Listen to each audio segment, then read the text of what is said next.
மேகதாதுவில் கர்நாடகா அணை கட்டினால் என்ன ஆபத்து என்பதை விரிவாக விளக்கியிருக்கிறார் தமிழ்நாடு காவிரி விவசாய சங்க பொதுச் செயலர் PR பாண்டியன். அதனை தற்போது பார்க்கலாம்.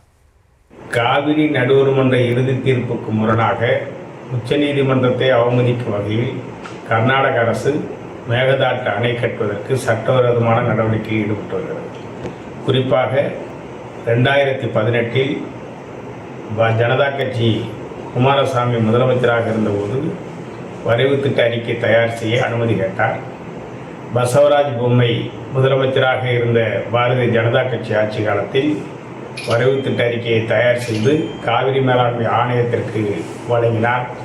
காவிரி மேலாண்மை ஆணையம் அதனை நிராகரித்திருக்கிறது. இதற்கு எதிராக உச்சநீதிமன்றத்தில் தமிழக அரசும் தமிழக காவிரி விவசாய சங்கமும் தொடர்ந்த வழக்கு நிலுவையில் இருந்தது. 2025 நவம்பர் மாதம் இந்த வழக்குகள் தள்ளுபடி செய்யப்பட்டிருக்கிறது. ஆனால் தள்ளுபடி செய்யப்பட்டு வரைவு திட்ட அறிக்கை தயார் செய்வதற்கு கர்நாடக அரசுக்கு உரிமை இருக்கிறது. எனவே வரைவு திட்ட அறிக்கையை தயார் செய்து மத்திய அரசுடைய நீர்வளத்துறை ஆணையத்திடம் வழங்கலாம். அப்படி வழங்குகிற போது ஆணையம் அதனை அணை கட்ட அனுமதிக்கலாமா இல்லையா என்பதை முடிவெடுத்துக் கொள்ளும். எனவே வரைவு திட்ட அறிக்கை தயார் செய்வதற்கு தடை விதிக்க முடியாது என வழக்குகளை தள்ளுபடி செய்தது.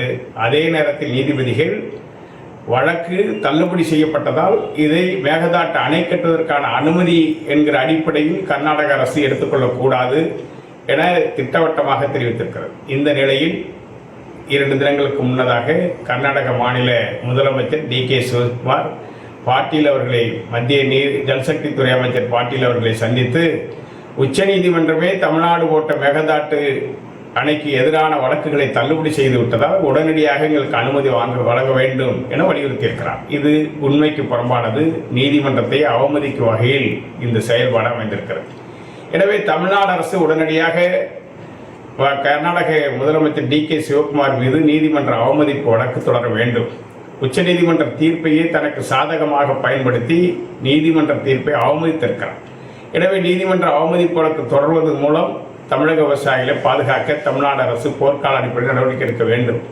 குறிப்பாக மேகதாட்டு அணை கட்டப்படுமையானால் தமிழ்நாட்டில் சென்னை உட்பட 11 மாநகராட்சிகளை உள்ளடக்கிய 32 மாவட்டங்களில் வாழக்கூடிய 5 கோடி மக்களுடைய குடிநீர் ஆதாரம் அடியோடு பறிபோகும்.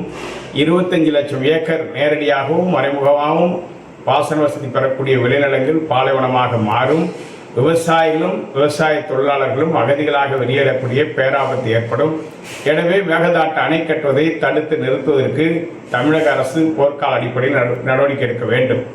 கர்நாடக அரசு சட்டவிரோதமாக தாக்கல் செய்திருக்கிற வரைவு திட்ட அறிக்கையை ஏற்கனவே காவிரி மேலாண்மை ஆணையம் நிராகரித்திருக்கிற போது மத்திய ஜல்சக்தி துறையும் நீர்வள ஆணையமும் அதனை நிராகரித்து கர்நாடகாவிற்கு பாடம் புகட்ட வேண்டும்.